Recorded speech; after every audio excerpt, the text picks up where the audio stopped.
Okey, auzubillahi minasyaitonirrajim. Bismillahirrahmanirrahim. Assalamualaikum warahmatullahi wabarakatuh. Hari ini anda bersama saya di MF Studios dengan tajuk kita adalah sambungan daripada talk yang lalu, daripada segmen yang lalu, dan seingat saya segmen lalu kita yang menyentuh juga bab ibu bapa, iaitu dakwah dan isu mak ayah bagi part 1. Mungkin kamu boleh tengok nanti. Dan hari ini saya pula akan sambung kepada isu dan solusi. Kadang-kadang bila kita ni sebagai seorang pendakwah dan kita talk pasal mak ayah, kita akan ada beberapa isu yang akan timbul, termasuklah isu belajar, isu kerjaya, isu dan macam-macam lagi lah. Dan insya-Allah hari ini pula saya akan bawa anda untuk menelusuri apa isu yang biasanya wujud dalam kalangan mak ayah dan anak-anak, dan sekaligus kita akan settlekan dengan solusinya. Jadi insya-Allah tunggu saya.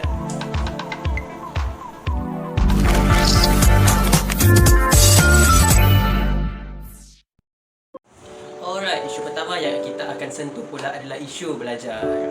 Isu belajar ni bukan nampak remeh, tapi bila kita fokus, dia akan ada partnya sendiri, di mana part ini menjadi sangat penting. Okey, kebanyakan kita para pelajar, para pendakwah yang para pendakwah yang muda, mungkin dalam kalangan budak-budak yang remaja-remaja lepasan SPM gitu kan, yang masih study, kebanyakannya yang isu antara mak ayah ni adalah isu mau sambung mana. Sebab bukan apa, bila kita lepas SPM, sijil pelajaran Malaysia, kita akan mau pilih kos mana yang kita akan jadikan sebagai satu jalan untuk kehidupan kita. Ada orang lepas SPM ambil matrix, maksudnya dia akan sambung buat backup ke, buat sains ke apa-apa. Ada pula yang akan terus ambil diploma. Mungkin ada pilihan dia sendiri. Tapi bila sebut pasal isu mak ayah, benda ni akan jadi sangat serius bila mak ayah dan anak tak sepahaman.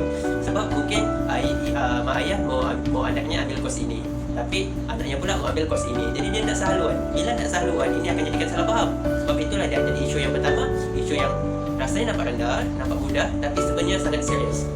Jadi macam mana kita mau settlekan isu ni? Ada mak ayah yang anaknya bergerak dalam bidang dakwah, bidang agama, tapi mak ayahnya pula mau anaknya ambil bidang profesional. Ada pula anak minat bidang profesional, tapi mak ayah mau anaknya masuk dalam kos agama. Jadi macam mana? Dia nak sehaluan. Okey, sebab itu isunya begini. Ceritanya begini. Kadang-kadang, okey, ini untuk mak ayah lah, ini untuk mak ayah. Dan saya akan sentuh juga selepas ini untuk bapa anak. So dia deal untuk kepada dua-duanya. So dia akan ada keadilan. Okey, untuk mak ayah. Okey, mak ayah sekalian, tolong faham anak anda, tolonglah ambil masa selepas anak-anak SPM, cuba ambil masa tanya anak-anak. Anak-anak mau bergerak dalam bidang apa? Mau hidup dalam bidang apa? Mau sambung dalam bidang apa? Mau bidang profesional atau bidang yang dia mahu? Mungkin ada anak yang tidak kisah, dia ikut mak ayah dia. Tapi ada pula mak ayah yang memaksa bidang anak-anak, padahal anak-anak tak suka. Saya itu dia jadi tak sama. Jadi ibu bapa perlu cuba untuk faham anak-anak, cuba tengok bidang apa yang dia ambil. Kecuali lah bidang yang dia mahu tu tidak patuh syariat. Contoh, tiba-tiba dia mau ambil bidang yang akhirnya dia kerja di bistro, akhirnya kerja jual arak, akhirnya kerja di tempat pelacuran. Itu tak boleh. Tapi bila bidang yang anak mau sambung adalah bidang yang dia minat, bidang yang memang ada nampak masa depan, bidang yang mungkin itu adalah berdasarkan kemampuan dan kelebihan yang dia ada, ibu bapa tolong faham, kita tolong flow on. Kita tengok dulu macam mana. Tak boleh kadang-kadang ibu bapa ni dia ego terus, mau ikut cakapnya je, mau dengan dia je, mau ikut pilihannya. Sebab apa? Anak-anak adalah orang yang memegang jalan itu. Kalau kita paksa anak-anak untuk ambil bidang yang nak minat, akhirnya nanti bila dia sudah tempuh di bidang itu, bila dia sudah berhadapan dengan bidang itu, dia jadi celaru. Bila dia celaru, akhirnya exam tak dapat fokus. Bidang yang dia ambil dia tak minat, akhirnya dia tak dapat buat apa-apa dalam bidang itu. Sama juga dia tidak menyumbang apa-apa pada bidang yang dia ambil. So, cuba fikir. Ada pula anak-anak yang nak faham kenapa ibu bapanya bagi dia fokus itu. Ada pula yang ikut ibu bapanya. Tapi bagi anak-anak yang tak faham kenapa ibu bapanya bagi fokus itu, mungkin juga ini ada sebabnya sendiri. Tapi saya akan tahu kemudian lah. Sekarang isu pasal belajar anak-anak. Kedua, ibu bapa sekalian, cuba tengok balik, cuba timbal balik macam mana, di mana kelebihan dan kemampuan anak-anak sebelum kita meletakkan orang dalam satu bidang yang kita mahu. Sebab kadang-kadang ada anak yang kita minat dia masuk dalam bidang sains, tapi kemampuan anak-anak dalam bidang seni. Mungkin dia boleh dalam sains, tapi dia tidak ada minat dalam sains. Jadi benda tu jadi tidak enggam. So itu ibu bapa dia kena faham di mana kelebihan anak-anak dia. Kalau anak-anak dia orang yang berkemampuan dalam bidang seni, silakan bagi dia masuk dalam seni. Kita kena faham anak-anak kita. Ada pula anak-anak yang faham, anak-anak yang power, anak-anak yang berkelebihan dalam bidang teori, dalam bidang sains. Uji kaji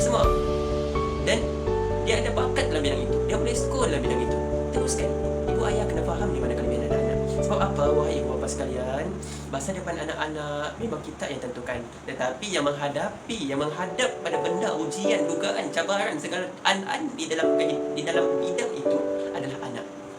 Jadi kita berfikir sama ada kita merancang masa depan anak-anak dengan tekanan, ataupun kita melihat anak-anak kita berjaya dengan kelebihan mereka. Kita akan fikir. Itu untuk ibu ayah. Kita akan fikir di mana kelebihan, kemampuan anak-anak sebelum kita meletakkan orang dalam satu bidang yang kita mahu. Bagi anak-anak pula, ini untuk anak-anak. Janganlah bila mak ayah nak faham, bila mak ayah nak tahu apa yang kamu mahu, janganlah terus kita, walaupun kita tak suka apa yang bapa kita bagi, tapi kita masih perlu menghormati. Kita masih perlu menghormati. So, bila kita hormat dengan ibu bapa kita bantah mereka dengan emosi kita tak akan dapat hikmah. Hikmah apa? Kita tak akan dapat apa di sebalik yang kita ambil. Sedangkan dalam kehidupan ini, wahai para pendengar sekalian yang sangat-sangat bijak dan cerdik, hidup ini ada pro, ada kontra, ada positif, ada negatif. Mungkin juga mak ayah tidak bagi kita masuk dalam bidang itu sebab mak ayah kita tahu kemampuan kita di mana. Mungkin kita ini minatnya sains, kita ini minatnya teori, tapi mak ayah nampak kita ini memang orang malas membaca. Jadi macam mana boleh kasih izin masuk sains? Ada pula anak-anak yang power dalam bidang seni. Lepas tu ibu bapanya pula tahu dia masuk bidang seni, dia power dalam bidang seni. Saya itu mak ayahnya bagi dalam bidang seni, walaupun anaknya tak minat pun seni, tapi anaknya berkelebihan dalam bidang itu. Sebab itulah mak ayah yang bagi dalam bidang itu. Sebab itu anak-anak kita kena faham ibu ayah kita. Macam yang pada episod sebelum ini saya ada bagi tahu, pada part 1 saya ada bagi tahu yang anak-anak kena faham apa yang ibu ayah yang mahu. Kena banyakkan berbincang, kena banyakkan duduk semeja bertanya apa yang mahu, apa yang mahu saya jadi, apa yang mahu saya jadi. Mama dapatkan di mana kelebihan saya, mama tahukah di mana saya punya ability. Dan bila kita asyik berbincang dengan ibu bapa, akhirnya kita akan dapat satu keputusan yang muktamad, keputusan yang terbaik daripada dua-dua pihak kita dan pihak ibu bapa. Sebab bukan apa, kadang-kadang ibu bapa memaksa kita untuk bergerak dalam satu bidang itu disebabkan dia nampak di mana kemampuan kita. Ini isu belajar. Pasal mak ayah paksa masuk bidang ini, ada juga saya dengar yang mak ayahnya tak kisah pun dia masuk bidang mana-mana dan dia pun akhirnya ikut kawan. Ini lagi satu isu yang sangat-sangat bahaya dalam isu kita bersama mak ayah, bab ikut kawan. Tapi itu saya akan bincang kemudian. Untuk isu yang belajar ni, wahai mak ayah, tolonglah cuba timbal balik, tengok balik bidang yang dia ambil. Kadang-kadang kan saya pernah dengar satu luahan daripada seorang anak yang minat menjadi seorang ustazah, minat menjadi seorang ustaz. Tapi bila mak ayahnya cakap begini, mama tak mahu jadi ustaz, apa setakat tu bagi tersedia dekat orang, bagi ceramah dekat orang, dibayar berapa je di masjid. Ada pula anaknya minat seni, tapi bapaknya paksa jadi doktor. Kawan saya juga, dia minat seni, memang seni, tapi bapaknya mau jadi doktor.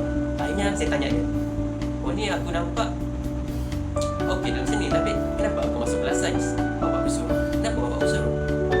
Dia pun cakap, bapak aku cakap, orang seni ni dah ada masa depan. Ya Allah, saya orang seni di situ kan, pada masa itu kan dia orang ada masa depan, kamu dia berada di sini. Jangan mak ayah, wahai mak ayah di luar sana yang sangat-sangat penyayang, saya faham anda, apa yang cuba anda lakukan adalah yang terbaik untuk anak-anak, tapi tolonglah juga melihat kepada pro dan kontra bidang yang anak kita ambil. Kadang-kadang ada positifnya, ada negatifnya. Sebab kita punya zaman berbeza.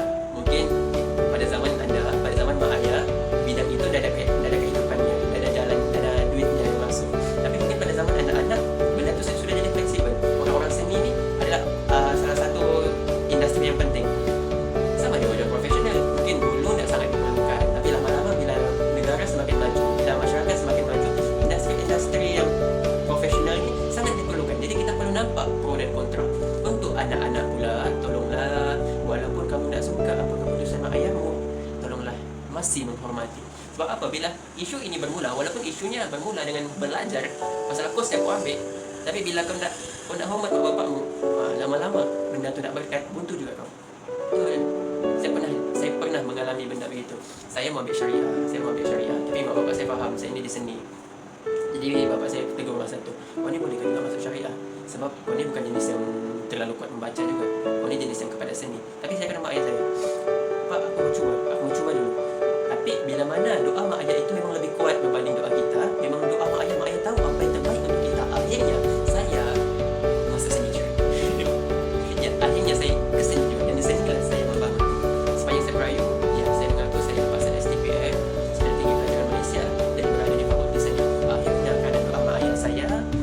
faham saya, dia mendoakan saya dengan istiqomah dan faham saya di mana bidang keberhasilan saya. Akhirnya saya menjadi pelajar terbaik fakulti. Saya menjadi pelajar terbaik fakulti dalam bidang seni visual. Sebab mak ayah kita tahu. Bila mak ayah kita tahu, mak ayah kita faham, mak ayah kita akan support kita dalam itu, termasuklah mendoakan kita. That's why anak-anak bidang apapun yang kau mau ambil, minta doa mak bapak. Bukan apa, tak pula kadang-kadang mak bapak bukan mau jadi doktor, tapi kau ni mau jadi orang lain, mau ambil bidang lain. Jadi kau nak puas hati. Dia nak puas hati, ego menguasai diri. Lepas tu marah-marah lagi, jerit-jerit. Apa guna? Jadi kan kalau kita hormat, kalaupun kita nak suka keputusan bapa kita kan, keputusan bapa kita, kekal hormat macam mana? Kita masih boleh berbincang. Pak, aku nak boleh jadi yang ini. Aku mau begini juga. Aku harap faham. Kita ini semua benda boleh settle kalau kita berbincang. Okay. Dan itu isu yang pertama. Isu yang kedua adalah isu berkenaan fikrah. Fikrah ni, isu fikrah dan jemaah. Jemaah ni tahulah, kalau kita berada di Malaysia sekarang, dia ada banyak jemaah Islam, termasuklah tabligh, NGO. Ini pun akan merangkumi isu kita, ini pun akan mempengaruhi isu kita dengan mak ayah. Kadang-kadang ada mak ayah yang sokong parti ini, anaknya pula berada di parti ini.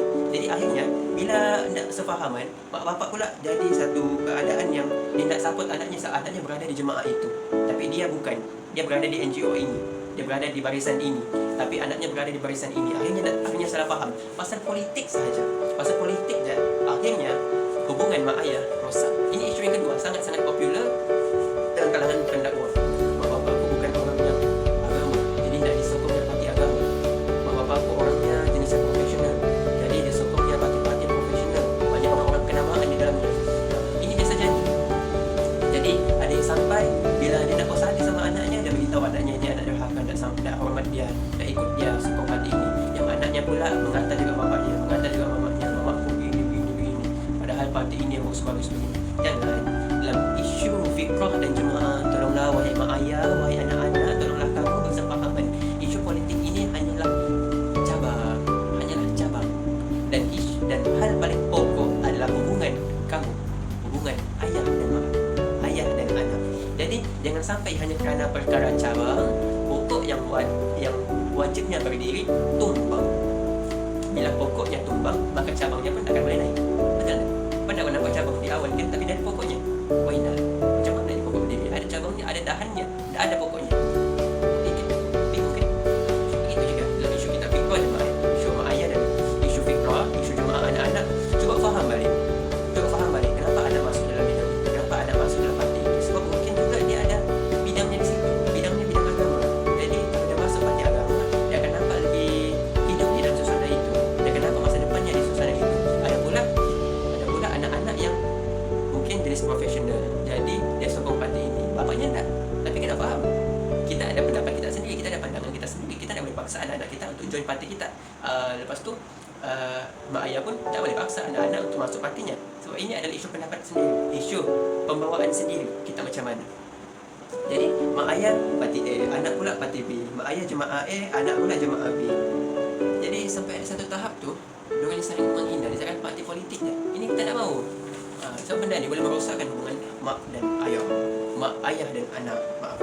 Jadi kalau bagi saya isu berbeza pendapat dan jemaah ni adalah isu yang normal.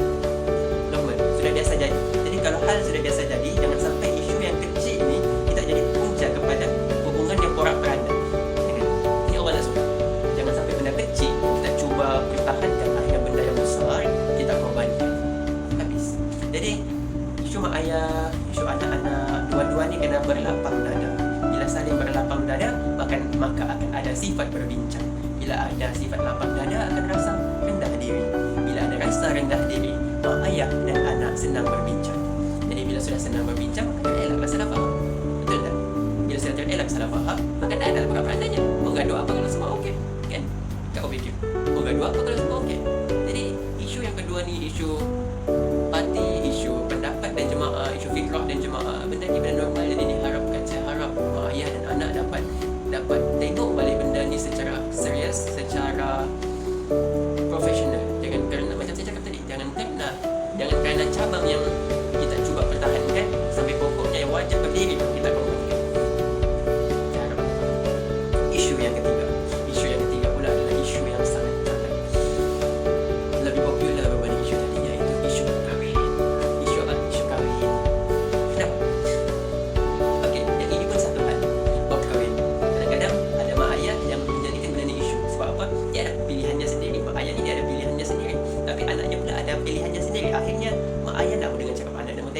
anak, yang anak pun dah mau ikut cakap bapaknya, akhirnya bergaduh.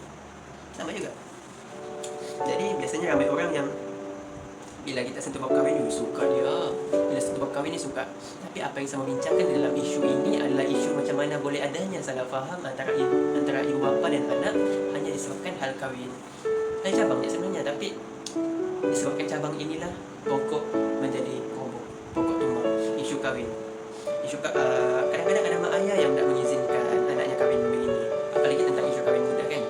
Sekarang ramai Malaysia ramai yang tengok isu kahwin muda, padahal kalau mau ditengok pun macam tak tahu lah bahaya benda. Kadang-kadang ada yang kahwin tak muda, dah kahwin tak tua, kadang-kadang tak kahwin tahu juga dua-dua. Tapi kalau mau disebut sudah pasal mak ayah ni kan, kadang-kadang pasal isu kahwin muda ni juga boleh menyentuh, boleh masuk kepada topik mak ayah. Sebab apa mak ayah ini memberi pandangan bahawa kahwin muda ini adalah disebabkan menyebabkan anak-anak tak ready. Kahwin muda menyebabkan anak-anak tak ready. Bila tak ready, rumah tangganya celar. Bila celar, akhirnya berlaku cerai berai. Dan sebenarnya, wahai mak ayah, isu kahwin muda ni perlu juga kita tengokkan balik pro dan kontranya. Kadang-kadang ada anak yang kahwin muda, dia sudah sedia dengan dirinya, dia sudah sedia apa yang perlu dia bawa sebagai seorang suami, sebagai seorang isteri, dan dia sudah tahu apa yang perlu dia buat di dalam bahtera rumah tangga. Dan mungkin juga ada anak-anak yang mahu kahwin muda kerana apa, dia mahu mengelakkan dirinya daripada terlibat dengan zina, terlibat dengan maksiat. Ini juga satu topik, tapi untuk tembus lebih dalam, insyaAllah saya akan talk pada sesi yang lain, pada segmen yang lain dengan tajuk yang lain, mungkin lebih fokus pada bab kahwin. Tapi apa untuk isu mak ayah dan kahwinan ni, ada yang kahwin muda, kahwin dengan okey, beginilah kalau pronya kan, kalau positifnya bila kahwin muda ni, anak-anak muda nak terdedah betul dalam maksiat, betul. Bila anak-anak ni kan, mungkin ada yang fikirannya tak mau maksiat itu, jadi mau kahwin muda, dia mau kahwin dulu baru menghalalkan semuanya. Itu pun bagus, tapi yang nak bagusnya bila anak-anak tak ready. Jadi wahai mak ayah, wahai anak-anak, cuba tengok keberadaanmu, tengok kelayakanmu, tengok keadaanmu sebelum menentukan apa-apa keputusan. Sebab apa, keputusan yang kau ambil boleh mempengaruhi hidupmu pada masa akan depan, hidup mak ayah pada masa akan datang. Sebab apa? Ada mak ayah ni tahu, sudah berpengalaman bab kahwin. Jadi kalau dia bagi pendapat pada kamu bab kahwin, cuba ambil positifnya balik. Mungkin juga nak dibagi kamu kahwin muda, kahwin pada usia yang muda disebabkan kesediaan dirimu tak cukup. Jadi dia takut anak-anaknya menyusahkan dia nanti, anak-anaknya berhadapan dengan beban, berhadapan dengan tanggungjawab yang dia tak ready, akhirnya celaru. Bila celaru bukan pergi mana-mana, juga mak bapaknya juga akan menyusahkan mak bapak. Ada juga mak ayah yang terlalu menyusahkan perkahwinan anaknya. Ini pun tak bagus. Kenapa? Sebab kita ini perlu saya nak ingat pada dari hadis kan, dalam Quran. Tapi bila jodoh anak sudah sampai, kita ini sebagai mak ayah wajib mempercepatkannya, memudahkannya, bukan membebankannya. Apa? Wahai mak ayah, anak-anak ini mau bina masjid, anak-anak ini mau bina satu keadaan yang baik untuk elakkan keburukan, untuk elakkan maksiat. Jadi kalau kita ini asyik menghalang, asyik menyusahkan, takut-takut anak-anak buat maksiat, tapi tidak diketahui oleh mak ayah. Punca dia satu, mak ayah menyusahkan kahwinan. Jadi anak-anak fikir, kau kahwin susah betul, tapi mau jual kahwin, bapak pun nak bagi. Jadi mak ayah kalau keep positif pada satu benda, tengok keadaan, tengok kesediaan anak-anak, cuba juga untuk berbincang. Kalau pendapat saya kan, solusinya cuma satu untuk ketiga-tiga isu ni: isu bekerja, isu berjaya, isu belajar, isu bekerja, isu fikrah, pendapat, parti segala, isu kahwin muda ke kahwin apa, jangan kahwin dua saja. Kalau kahwin dua itu kena bertanya sama isteri bersama, itu bab lain lagi lah, itu bab kahwin. Tapi kalau melibatkan mak ayah perlu tengok kesediaan anak-anak, perlu tengok berbincang dengan tuan punya badan. Sebab apa, yang mau menghadapi semua situasi di atas situasi tadi adalah anak. Dan ibu ayah adalah tulang belakang kepada keputusan anak-anak. Kalaulah ibu bapa tidak tahu untuk berbincang dengan anak-anak, kita takut anak-anak pula menjauh, anak-anak buat keputusan sendiri, akhirnya salah. Jadi pada pendapat saya, solusinya cuma satu, iaitu banyakkan berbincang, meletakkan keputusan baik, keputusan itu balik pada tempatnya, letakkan satu perbincangan, letakkan satu keputusan itu setelah berbincang dengan antara kedua-duanya, supaya tidak ada salah faham. Sebab ketiga isu ini adalah isu yang biasa, dan kali ini saya bincang agak panjang lebar sampai macam setengah jam juga ni. Tapi saya cuba ringkaskan, maaf